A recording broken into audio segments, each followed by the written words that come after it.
Bank of Uganda has been credited for steady monetary policy that weathered post-pandemic effects, election tensions and global volatility, delivering 6.7% GDP in financial year 2025-2026, while keeping debt sustainable and inflation within target bands. Kenya and Mozambique failed their final IMF reviews. Early in 2026, we've seen Zambia and Ghana announce that they will not be renewing the IMF programs. But all this is happening because balance of payments position, foreign exchange reserves have grown.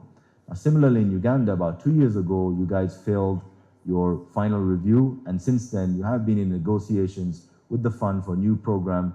But I think very prudently, there was an agreement between authorities and the IMF to continue discussions after the elections. And I suspect the IMF still has reservations on the fiscal position. But at the same time, I think there is still merit in Uganda, even though your balance of payments position has increased, even though you're out of ICU. There's still merit in thinking about the IMF program. It has been noted that agriculture, employing over 72% of Ugandans, needs urgent mechanization and value chain upgrades.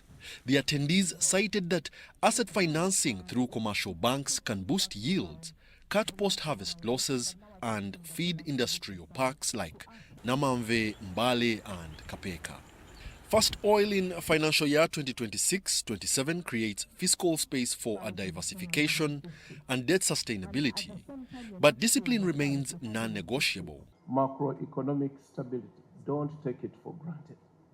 You have started thinking, we are stable, we can fool around, we can do whatever we do. Ask countries that have lost. Ask countries that have lost it. They have had to even carry money on a wheelbarrow. Yeah. So play with something else. Don't play with our central bank. It's good they're represented. Yes, don't play with our central bank. The government has been tasked to avoid spending sprees that erode gains and that oil should accelerate, not replace private sector-led growth toward Vision 2040's $500 billion target. 7% is not good enough. Even the projected 10.4% governor is not good enough.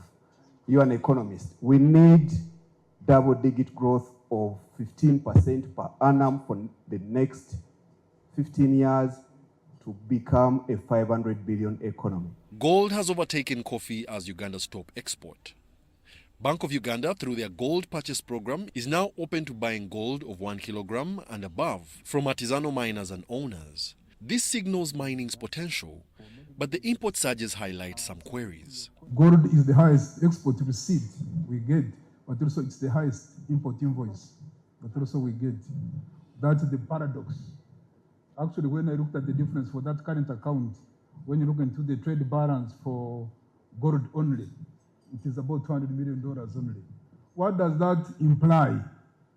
It means actually that gold, most possibly, is not ours. That's the simple English language.